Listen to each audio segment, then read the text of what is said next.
Bueno, ¿el ISO qué es realmente? Pues el ISO es un estándar. ISO significa International Standards Organization.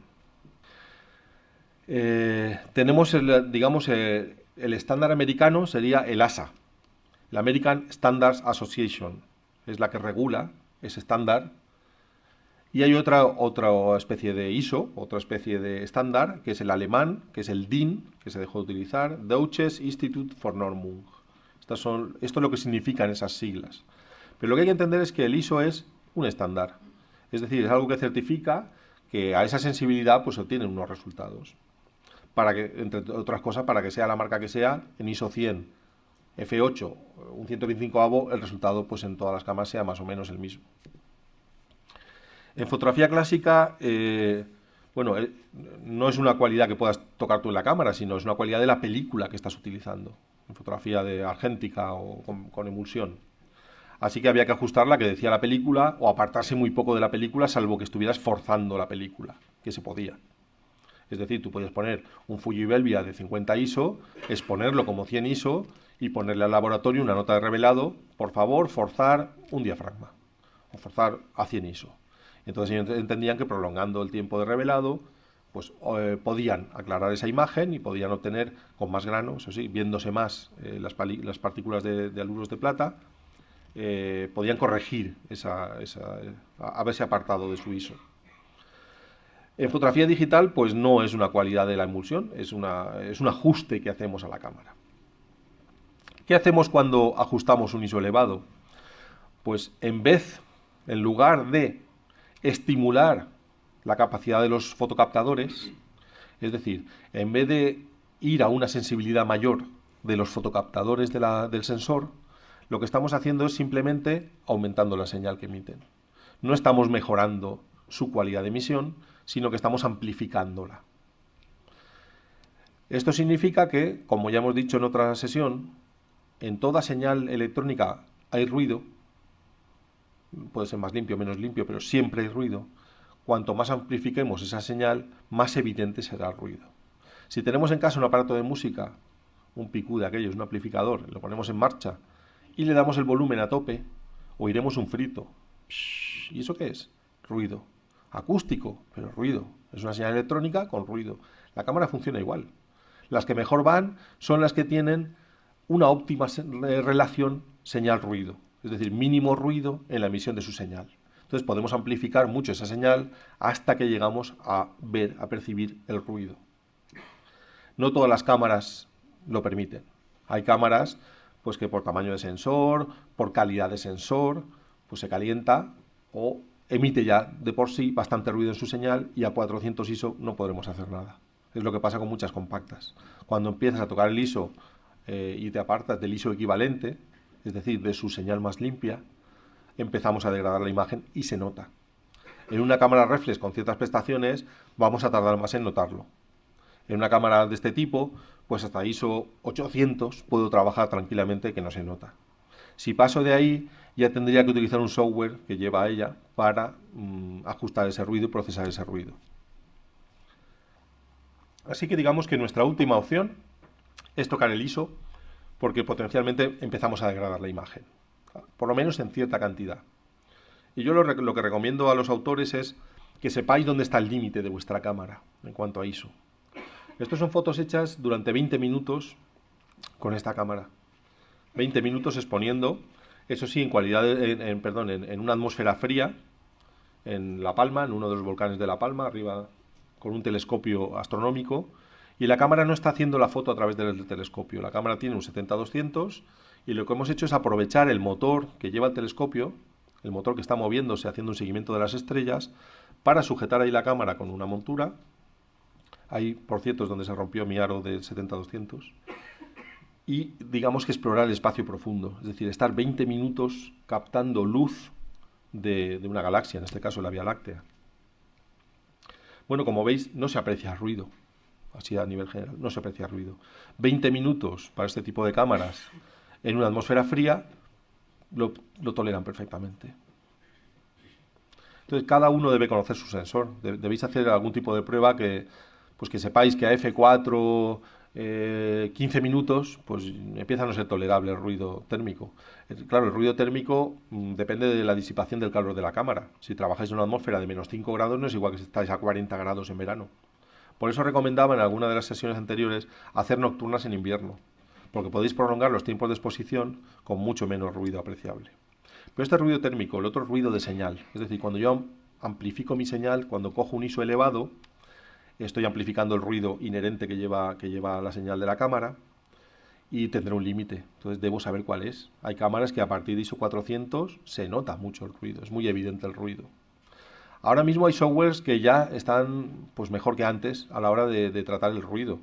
Antes los software que utilizábamos como Noise Ninja y este tipo de softwares, hace un año y medio, nada más, lo que hacían era eliminar píxeles de la foto.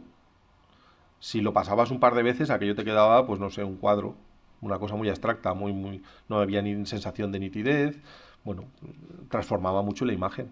Y luego ibas viendo cómo ibas perdiendo megas. Mirabas y decías, bueno, pues si esto, la captura pesaba 60 megas, y ahora tengo 35, ¿qué ha pasado? Pues que ha pasado mucho el software, has ido eliminando información de la propia imagen. Entonces es recomendable siempre que la cámara procese el ruido, aunque va a tardar más, a veces tarda más en procesar el ruido. Tarda exactamente el mismo tiempo que estás exponiendo, o en el caso del ISO, le lleva un tiempo procesar ese ruido. Entonces, si vais a hacer una ráfaga en un partido de fútbol, pues no os interesa activar.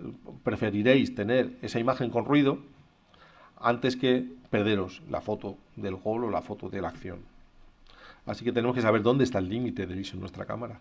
Incluso si vamos a ser exigentes con respecto al ISO de nuestra cámara, hacer alguna prueba o descargarnos alguna imagen de internet de estas que suben a pleno tamaño, ¿no? A ISO 1600, a ISO 3200, y evaluáis sobre todo en el canal de los negros, donde más densidad de sombras hay, a ver si ahí se aprecia el ruido y cómo es.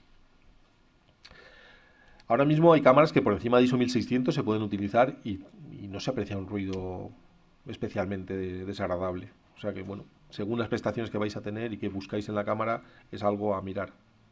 Y este es el motivo de que el ISO sea el último factor que el fotógrafo toque. Es preferible cerrar diafragma, coger otras velocidades, porque el ISO puede empezar a degradar la imagen. Algunas de estas imágenes nocturnas yo las hago a 400 ISO, porque prefiero encontrar, hay digamos, un punto de equilibrio entre tiempo de exposición y ISO para que el ruido sea el mínimo posible. Esto lo determino según los factores ambientales, según temperatura, según todo.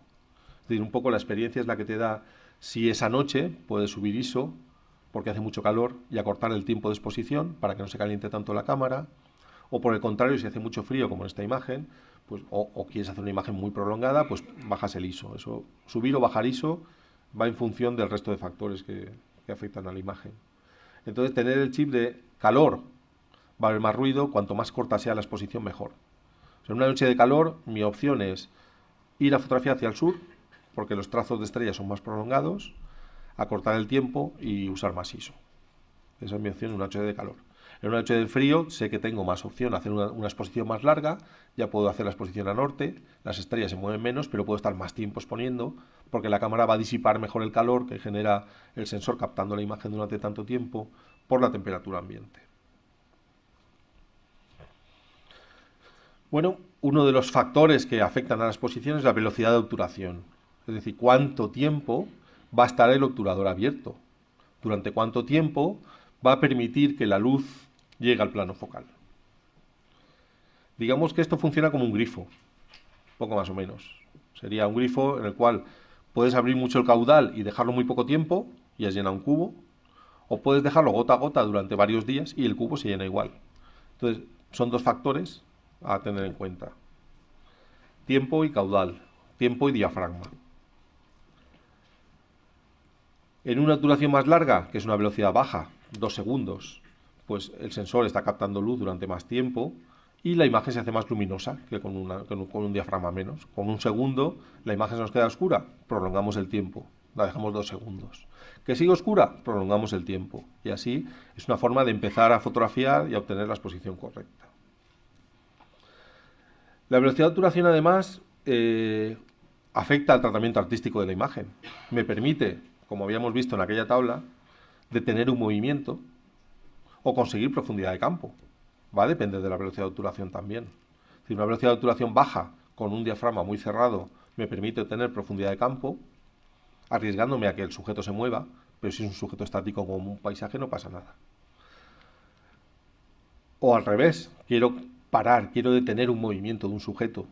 Entonces, claro, elegiré el diafragma mínimo, el diafragma más abierto que pueda conseguir y la velocidad más alta que pueda obtener. De forma que el señor que pasa con una moto, por ejemplo, vamos a poner un caso de un señor que pasa con una moto, pues quiero tener detalle, quiero congelar ese movimiento, detener ese movimiento, necesitaré una velocidad de obturación razonablemente elevada, tan elevada como pueda.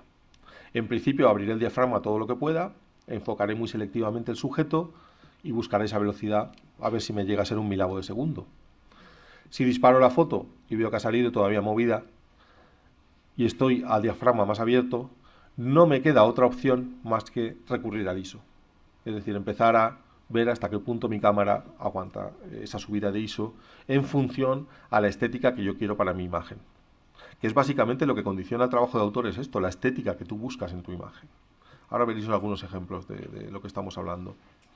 Entonces, esas aguas sedosas que vemos en muchas fotos, esas aguas desvaídas que vemos en muchas imágenes de cascadas o del mar, se obtienen con velocidad de obturación baja y ese movimiento se plasma en forma de borrosidad.